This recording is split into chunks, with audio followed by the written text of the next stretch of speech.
Welcome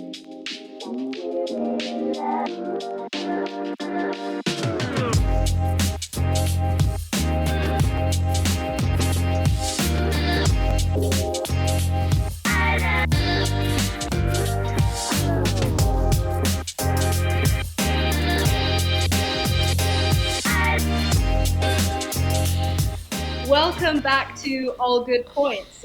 My name's Katja Kowalski. And I'm George McBride. So we've got another week of pretty big news, various stories around the globe. I guess we can just get straight into it. So our first story of this week is around the Cancard. So Cancard's kind of in action at the moment. People have started to receive their first cards, and we've got some evidence around the efficacy of how it's working in action and in practicality. So I know, George, you've got some statistics around what the Cancard's looking like at the moment. Yeah, and I did. The reason I was smiling when this recording started is I did have a Cancard, my own Cancard, to show you.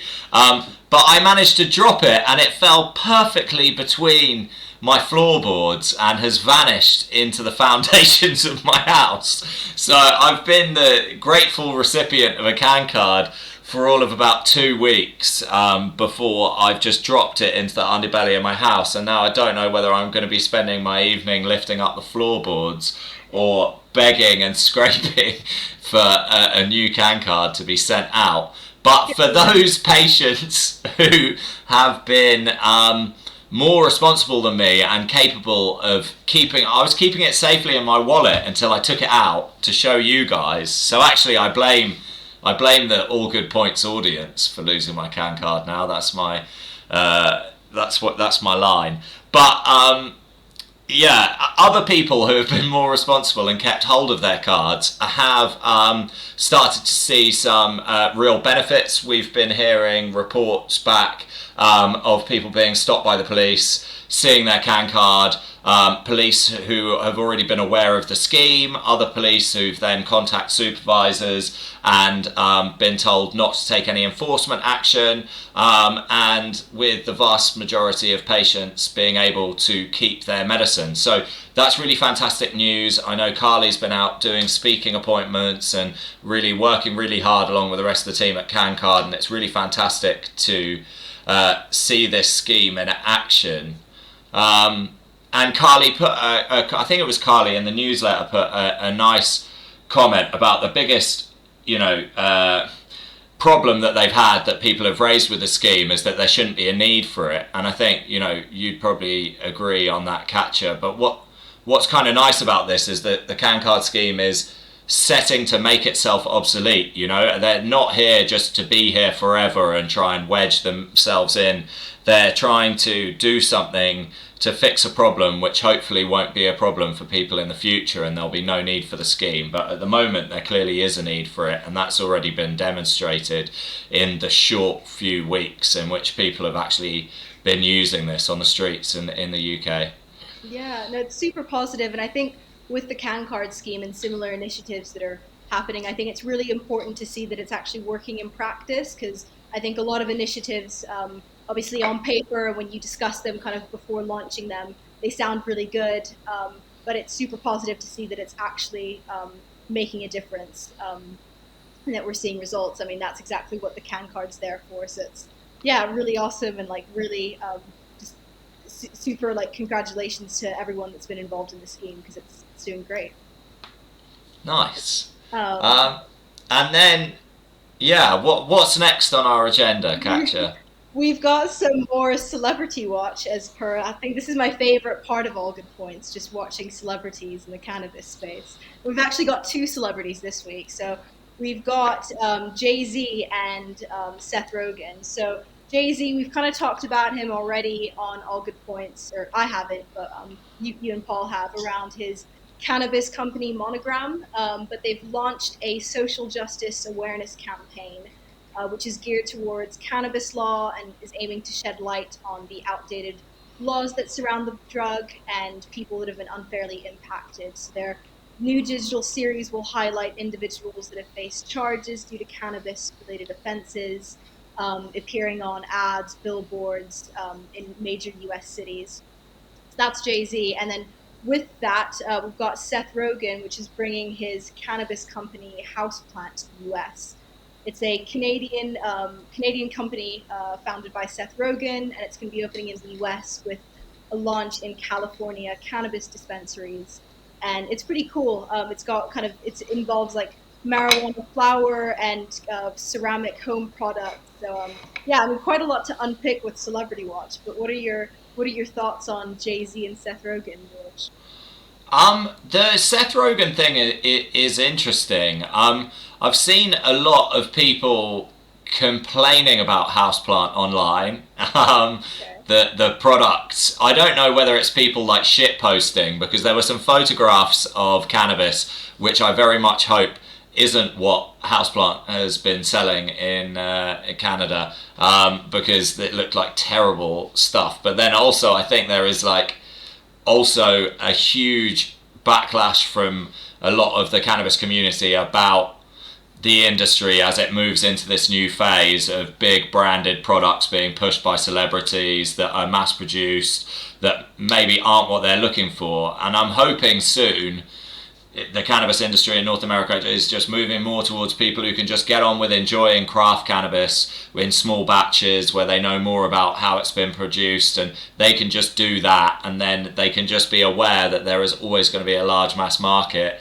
and that there's some some interesting stuff going on there, and that people don't need to kind of pull people down, because there seems to be a lot of pulling celebrities down off their high horse when they get involved in cannabis at the moment, which, to some extent is fair enough. There are a lot of celebrities jumping on the bandwagon at the moment. We could just be doing just Cannabis Celebrity Watch, and it Yeah, could be maybe it like should be like a second line of all good points, just like a specific episode around Celebrity Watch, because it seems like there's just a new celebrity getting involved every week. But no, I yeah, completely agree with you. I think there's like pros and cons to it. Like, I think in a way, having celebrities come on board with cannabis, it definitely helps kind of legitimize the industry. And obviously, as we've seen with like Instagram influencers and stuff, celebrities are commonplace to be used in in the industry and in marketing.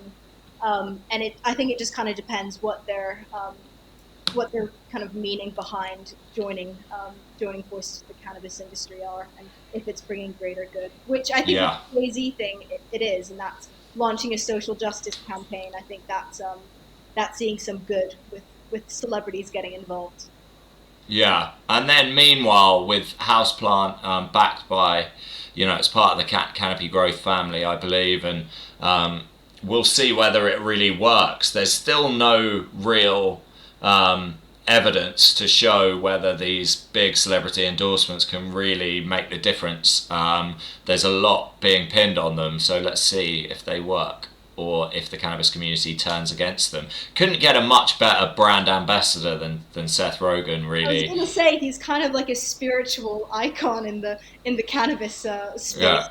All of Canopy, them. yeah. Canopy Growth really nailed it with the celebrity influencers. They've got Seth Rogen, Snoop Dogg, and Martha Stewart, among others, but those three kind of cover, I think most cannabis consumers will hold one, if not all three of those in quite high regard. So they're Yeah. they're nailing it on all bases. But let's see if that actually transfers into making a lot of money, because at the moment, Canopy Growth is still a big loss-making company. They spend more money than they make, and at some point that has to change if they're gonna stick it out and be a big name in cannabis in the long term. Yeah, I guess we'll see. It's always kind of positive to see big names coming in, but it just depends how they'll influence the industry, both in terms of making money and being a positive influence. But I guess kind of going on, this links in with our next story too, with more big names moving into the cannabis industry. So I guess our question is, will cannabis be as big as chewing gum, with the chewing gum entrepreneur Wrigley taking a cannabis company public in Canada? So it's a Parallel is a cannabis company owned by Wrigley's, and it's been taken up public on a Canadian exchange. I think they've got a value of like $1.8 billion, and Wrigley's going to remain as the chairman and CEO of Parallel. and he told Forbes that he thinks this could be bigger than the Wrigley company, which is kind of huge. I don't know how much truth there is in that statement, but it's certainly an eye-catching one.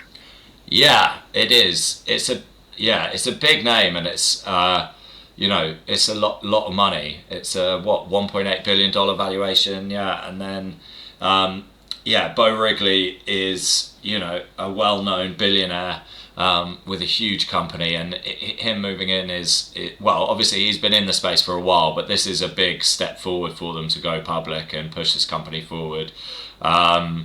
I must say I don't know a huge amount about the company, so I can't comment on the merits of it. But I think chewing gum's terrible. So I do use it occasionally, but I would hope that cannabis is a bigger opportunity than chewing gum. But then Americans love chewing gum, or at least that's the image that they send overseas. There's lots of people chewing all the time on the rare occasions that they're not eating. So Sorry to any American listeners. Yeah, maybe making chewing gum or cannabis as big as chewing gum in the States and Canada is a big thing. But yeah, it's certainly a big statement. And I guess seeing a well-known billionaire get behind cannabis publicly like this, I think is a sign of kind of the times with everything growing in cannabis. So yeah, yeah. and plenty more people complaining about this, I would imagine. There's lots more high profile, astronomically wealthy people look set to get astronomically wealthy again. Yeah. Yeah, I think that's the whole kind of question around celebrity watch and, famous people getting involved in cannabis. It's kind of like what's the intention behind this? And it's certainly money's the driving factor. Yeah, yeah. So, Although let's hope that project by Jay-Z can have some real impact, though, because there is, despite all the reform in the US, still an incredibly high amount of criminalisation of cannabis users, which is just an absolutely bizarre situation over there. So fingers crossed. yeah, someone said this to me, or maybe I heard it on a video, but that you can't reform without reparations, and I think that's really important, especially in the US, with people being astronomically kind of targeted with the war on drugs. So I think doing these kinds of social justice campaigns are definitely the way forward. So yeah, we'll see how it all comes together. But I guess looking closer to home, this story's been around. I've kind of seen it pop up for the last month or so around prisons trialing free cannabis. And an article came out a few days ago with the UK's former chief drug advisor, Professor David Nutt, backing this proposal for prisons to trial a free scheme providing cannabis to inmates to ascertain whether it reduces violence, overdose deaths, and addiction to stronger drugs. Um, and yeah, and the quote from David Nutt is that the idea of drug testing in prisons was not at all thought through when it was introduced in 1996. It was punitive and it pushed people from cannabis to heroin and GHB, and then to synthetic cannabinoids, which are a huge problem in prisons. And the idea is also supported by North Wales Police and Crime Commissioner Afron Jones, saying that this should address the causes of synthetic cannabinoids such as spice. So yeah, I think there's quite a lot to unpick here, but I think it's a great initiative. I don't know if has it been approved yet, or is this all just kind of discussions around? It will never get approved. Is my my take on it, and I have quite well thought through, not to say correct, opinions on this, because I spent the best part of a year writing a report called High Stakes for Volkfass on prisons. So I've got loads to say on it, but I'd be quite interested, before I colour your judgment with my opinions, to hear what you think about it, Katja, and then I'll come in and then I'll say what I think. Okay, that sounds good. I don't know a whole load about the scheme, but I think in general, it kind of follows the trend of seeing cannabis as kind of a harm reduction drug. So obviously in the States and in Canada, we've seen loads of kind of headlines and statistics around cannabis. When cannabis is legal, it reduces opioid use and opioid deaths specifically. So I think this kind of story seems to be jumping on that kind of bandwagon around using cannabis as a means of harm reduction and seeing it as a drug that is less harmful than others. Obviously, how it would work in practice, I don't know. But I think it does highlight the fact that cannabis can be used as a tool for harm reduction. Yeah, and I think it's clear that obviously it's well discussed that cannabis has a lower risk profile than a lot of other drugs, and there is something there. But I think this sounds, this there's some interesting stuff going on in here. I think the bottom line for me though is that this is completely politically unfeasible. Like, people got angry about there being televisions in prisons and still are angry about that to this day, let alone there being free cannabis available. Like, the idea that you go to prison and they give you a TV and some cannabis and then you just while away the years is not going to float with voters, and nor should it, to be fair, in my opinion. I think there's some good that could be done with better cannabis availability in prisons, but you can't have better availability in prisons than you have in wider society. If the NHS had lots of availability for medical cannabis and there were a number of people receiving free cannabis through the NHS, then people would be more amenable to that also being the case in prison, and understand that, whatever people have done wrong in their life, that there should be health services available to prisoners, and they should broadly be as good as the health services that are available outside of prison. And I think that is important, like parity, and realising that a lot of stopping reoffending involves actually trying to help people with their health, and having more of a health-based approach, not just to drug policy, but to criminal justice in general. But what you can't do is make life better for people in prison than it would be outside of it. And also, there's another issue here, which is the cat is kind of out of the bag with these other drugs now. A lot of the reasons that people use other drugs in prison rather than cannabis is for other reasons, that they're cheaper, that they're easier to smuggle in. There's all these kind of factors playing, or that they're stronger. People actually want stronger drugs. And there's another big issue, which is, will this actually help reduce overdoses, reduce other drug use? And that is largely quite untested. I think this is the kind of thing that would need a real pilot. There have been pilots of sort for this. So there are prisons that I found in a number of different places around the world which had just turned a blind eye to cannabis, which is kind of the opposite of what we've been doing since the 90s with drug testing. Is previously a lot of, the governors would just turn a blind eye to cannabis, being aware that it kept them broadly subdued, but without putting them at risk to themselves or to others. So people kind of did it like that. But then we don't have any data from any of that to know whether it reduced overdoses and whether it improved any other outcomes in the prisons. So you'd have to go and trial this somewhere in order to demonstrate that it was actually, cost effective and efficacious. I'm not 100% sure that it would be. What I am 100% sure of is that drug testing in prisons does more harm than good. And it hasn't worked. In fact, it's made the matters worse. So there are some things in there that you could change, like the drug testing regime. And for any of you who are really interested in real policy wonk stuff, you can go and have a look at my high stakes report, and I talk about this all in intimate detail about pros and cons. But the outcome of that report was definitely not give all the prisoners cannabis. That wasn't the best idea. The best idea was look after, people with substance abuse in prisons, give them treatment options, which may involve cannabis, maybe down the line, but probably cannabis wouldn't be a big part of that. And give them, purposeful regimes where people can start to, make amends and build, themselves up to the place where they might have a decent life when they get out of prison. But whatever is going to be done in prisons needs to be done bearing in mind that they're expected to be places of punishment, not as so many people in the UK view them, holiday camps. which they're not, but they are for some people. For many drug dealers, prisons are holiday camps. They're still doing their job. They've got a mobile phone. They're still drug dealing in prison. You know, they're able to extort money out of lots of the vulnerable prisoners. They're able to have a lot of power and influence. They walk straight back into their criminal enterprise when they leave prison. So there is a lot of kind of holiday camp stuff. And I don't think just adding free cannabis to that is going to fix it.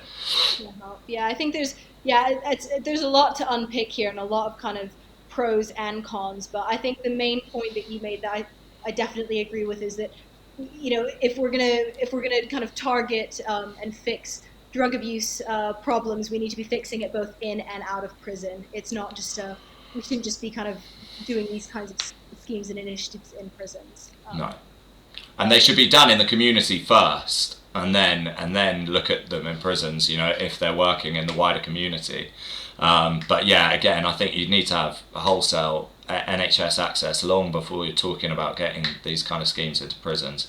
But it makes an interesting news story and it gets people thinking, but I hope it doesn't get too many people thinking, oh, all this drug liberalisation, see, this is what they're trying to do, they're trying to turn prisons into holiday camps, because most people aren't, you know, they want to see dangerous people. I think it can be interpreted kind of in a negative way for people that are against drug reform, and obviously we want to be trying to get those people on board as much as possible, so might not be positive from that point of view. But on to our next story. This is quite big. I mean, especially kind of seeing since the UN's vote, we've been seeing similar stories, but Morocco's government is discussing a bill to legalise cannabis. I don't know if there's any further details on the bill, but the announcement about the bill comes just a few months ago, since Morocco voted in favor of removing cannabis from the UN Schedule 4 category, and they're actually the only member of the Commission in the Middle East and North Africa to give this nod of approval, which is quite big. I think it's quite progressive. Yeah, there are some elements of the scheme that they've released into the public, and it looks set to be passed next week. It looks set that Morocco will be legalising medical cannabis next week, and part of that involves, you know, the license holders being from certain regions in the Rift Valley, traditional regions for cannabis production. So there's a real clear focus here around reducing the black market in Morocco, helping people from the black market transition into the legal market, which is something that we don't see enough at all in any part of the world, but particularly this side of the Atlantic. So there's some really interesting stuff in there.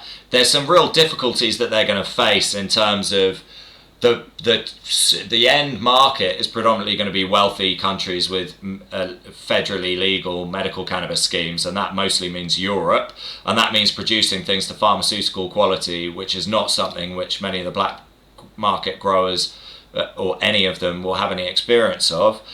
So there's some real issues from a regulatory and quality perspective that will need to be worked out to make sure these people can build legal jobs in the medical cannabis market. But it's a really, really promising start, and it's really nice to have some serious progress going on, you know, in Europe, North Africa, and the Middle East.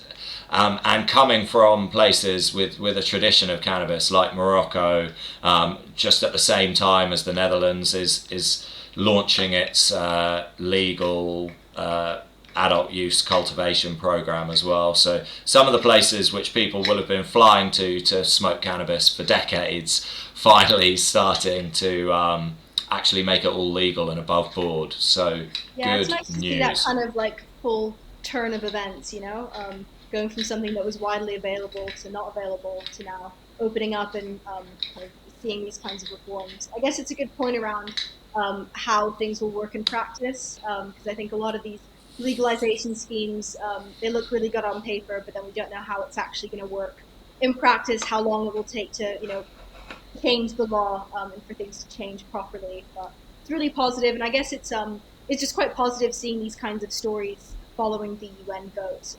I know a lot of discussion was focused around that being very symbolic and maybe not having much of an influence, but super positive to see it actually kind of pushing and having an influence in certain countries around the globe. So yeah, for sure. looking forward to seeing how it plays out.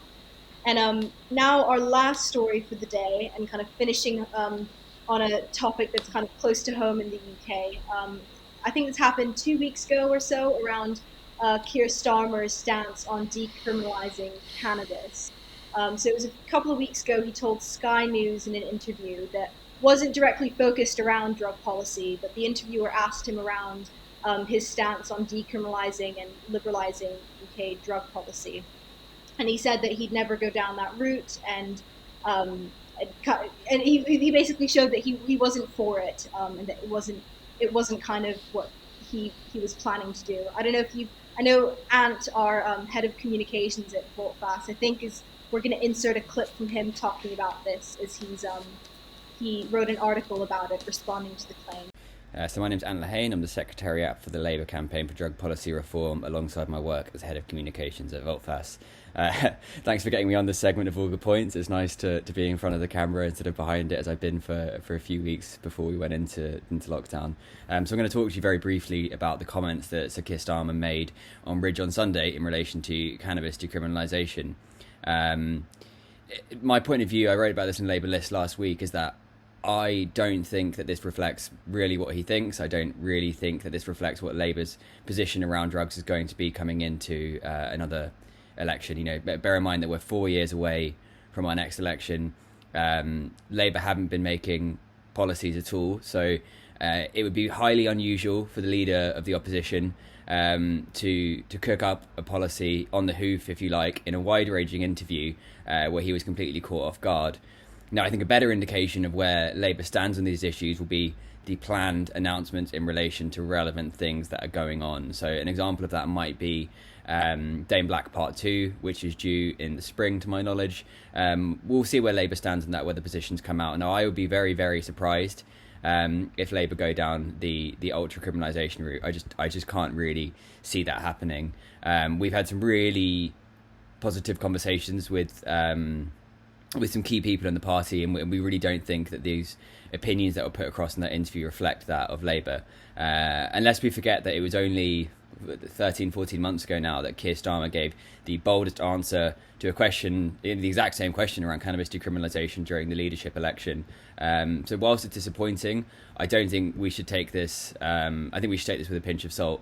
I'm not sure if you've got any views on it as well, George? Yeah, well, it upset a lot of left-wing people who have an interest in drug policy reform, understandably, and some, elsewhere on the political spectrum.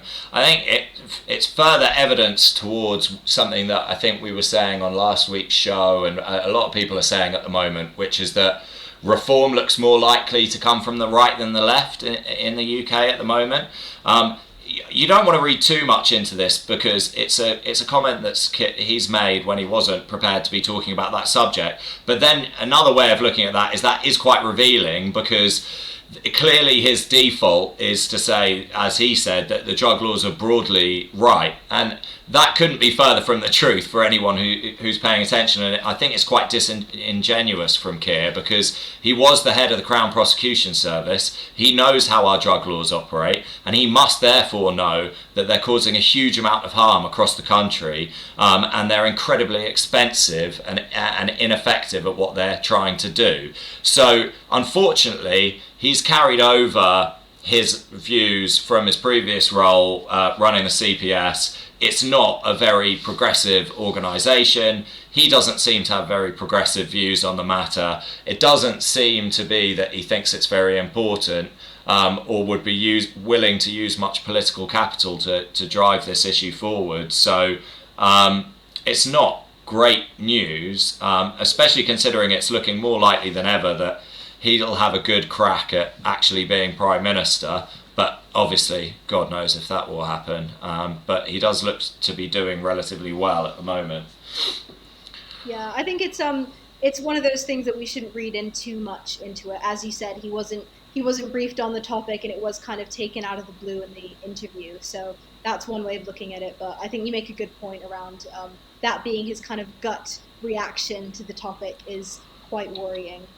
But I guess I think it's important to see, and it's kind of an important reality check that the UK still got a lot of work to do to see change with their drug laws.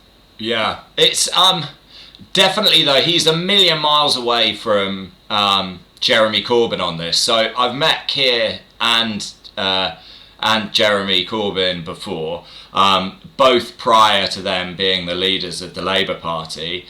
When I met Corbyn, he was talking about legalising cocaine internationally because of the issues that were being caused in transit countries in West Africa and Central America, and he was very clued up on how the black market for cocaine worked and how it was damaging countries around the world, particularly in Latin America. And so that was like really interesting. And then very shortly after that, he became leader and then suddenly shut up about the issue and didn't say what he mean. Whereas when I met Keir, he was my MP where I lived in Kentish Town, and he wasn't very notable, but I had a chat with him briefly in a pub, and he was quite conservative on drug policy issues, and it seems to me quite clear that that is actually what he thinks, or what he's kind of conditioned himself to think in any event.